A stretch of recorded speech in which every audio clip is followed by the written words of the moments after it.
What's going on, everyone? I hope you're having an awesome day so far, and welcome back to another episode of Chuck's Customs. But this isn't just any episode. This is the episode that you all have been so patiently waiting for, and that I have been pulling my hair out over. That's right. This is the episode where we finally put the front of the truck back together, install the drive shaft, install the parking brake. Mainly because this transmission doesn't have a parking gear. That's kind of important. But that's what happens when you let idiots like me put a heavy-duty transmission in a light-duty truck. But either way, we're going to get that done. It's all going to be good to go.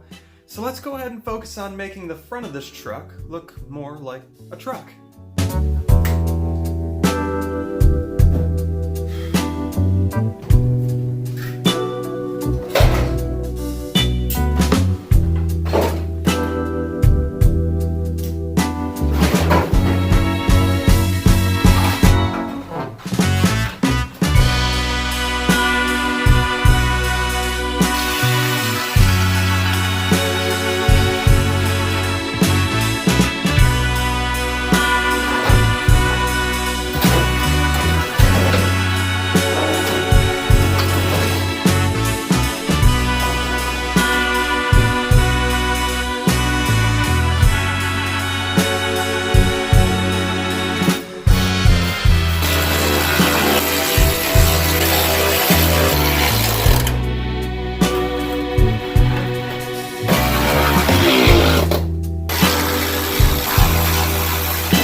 she beautiful, folks? I told you she was a pretty truck back in episode 1, but you didn't believe me. She's a rat rod, but in my eyes, she's perfect. Okay, so now that the front is all put back together, the batteries are installed, everything's hooked up, I want to take a second to address something that I messed up. Back in episode 7, I showed you how to wire the truck and how the truck wiring would have to be manipulated in order to match the engine wiring. Well, that was all well and good for getting it started and to keep it running. However, there was one wire that I specifically told you to hook up to, and I was wrong. I told you that you had to hook the red wire directly to the starter, which was also hooked to the battery wire and all that. And that was going to be your main power feed to the cab and your lights and all that stuff. What I failed to realize is that wire isn't hooked up to the ignition switch in any way, shape, or form. In fact, hooking up to that red wire completely bypasses your ignition switch. So any lights that come on your dashboard won't turn off even after you turn the key off. I found that out the hard way when I went to start the truck and the batteries were completely dead. But correcting this issue is very simple. There's an orange wire about 2 or 3 slots above it on that little block on the firewall. That's the wire you want to go to. So, instead of plugging into the red wire, we want the orange wire. That simple. Good to go. And while I'm thinking about it, I'd like to take a moment to tell you to go ahead and follow me on Instagram. I'd put a clickable link up here, but with my editing software, I don't know how to do that yet. So I'm just going to leave a link in the description. But yeah, it's awesome. If you want to see some cool behind-the-scenes pictures and descriptions and explanations and all that stuff, go ahead and follow me there. You'll see a lot of cool stuff. All right, let's go ahead and get that drive shaft installed.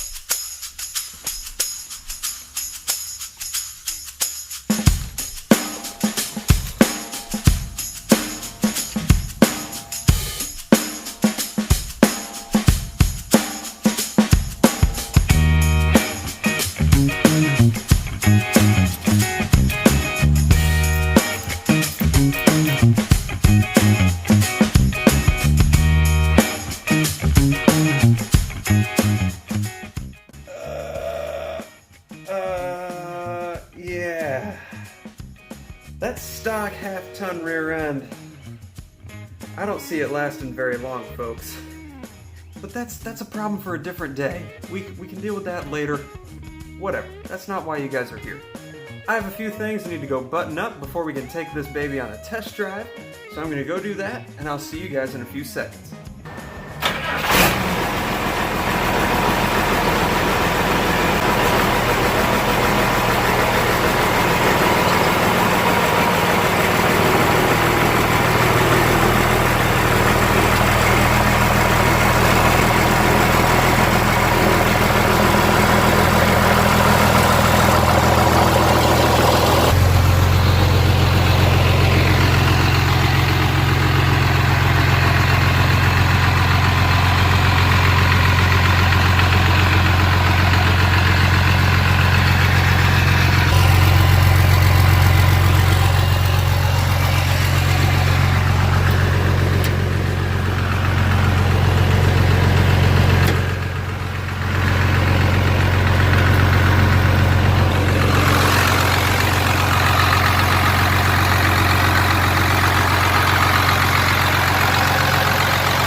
Alrighty guys, it is Tuesday morning. I was hoping to have this episode finished and uploaded by last Saturday, and well, now it's Tuesday, so you see where we are with that. The only time that I have enough daylight to really test drive and get any good content from it is in the morning on my way to work. So, I'm about to go to work, and I'm going to take Bessie. And hopefully I don't die on my way there. Hopefully I don't get fired for having such an obnoxiously loud truck. And hopefully I don't break down. So, let's try it out. Alright, I'm just going to say this right now. I'm not going to be able to talk during this test drive because it is obscenely loud. And windshield's nice and foggy. I don't got no gauges. So at some point I'm going to have to stop recording and use my phone as a speedometer. So let's see how it goes. Here's a cold start for you.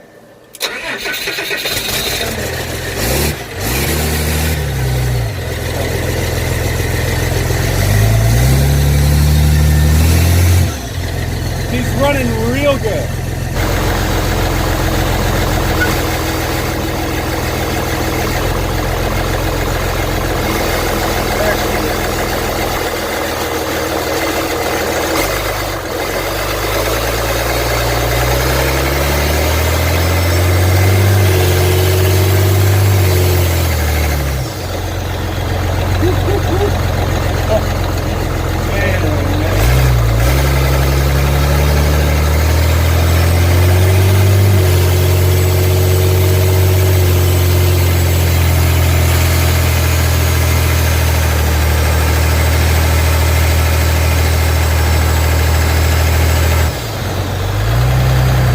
This is terrifying!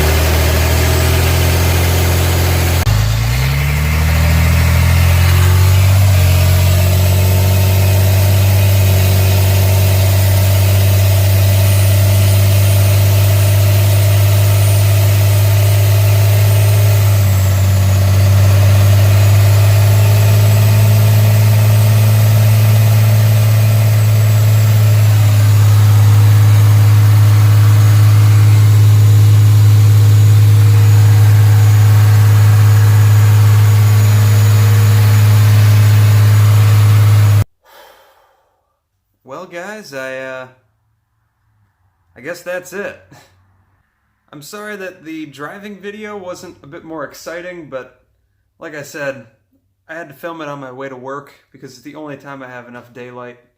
So I couldn't really afford to pull over and set up a camera and then drive down the street and then drive back. And it's maybe someday in the near future I'll be able to make a more in-depth video of how it drives and handles and all that stuff, but for now, as long as I'm working Monday through Friday, I just don't really have the time unless it's on the weekend.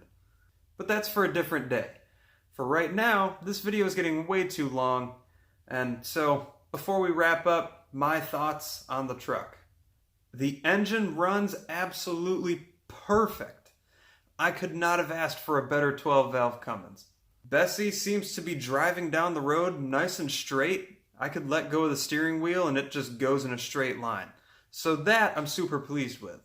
The suspension is surprisingly holding up extremely well. I haven't really taken it over any bumps per se at high speed. Because I mean, when I go to work, the fastest I go is like 50 miles an hour. And I live in Florida and it's all just flat roads. So not much of a test there quite yet, but someday. And she stops surprisingly well for only having front brakes. For the record, I wanted to try to bleed the rear brakes, but I absolutely could not.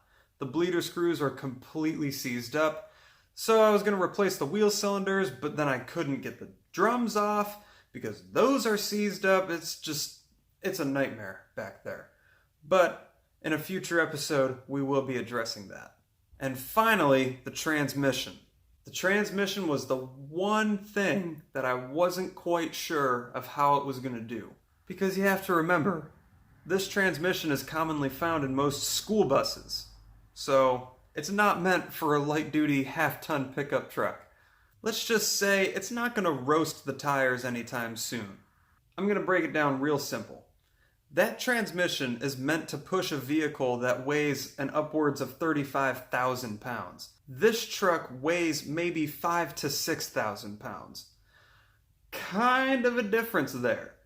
So when you start out, it's super torquey, which I expected that much. But it goes through first, immediately goes to second, immediately goes to third. You kind of have third for a little bit, but then it shifts to fourth.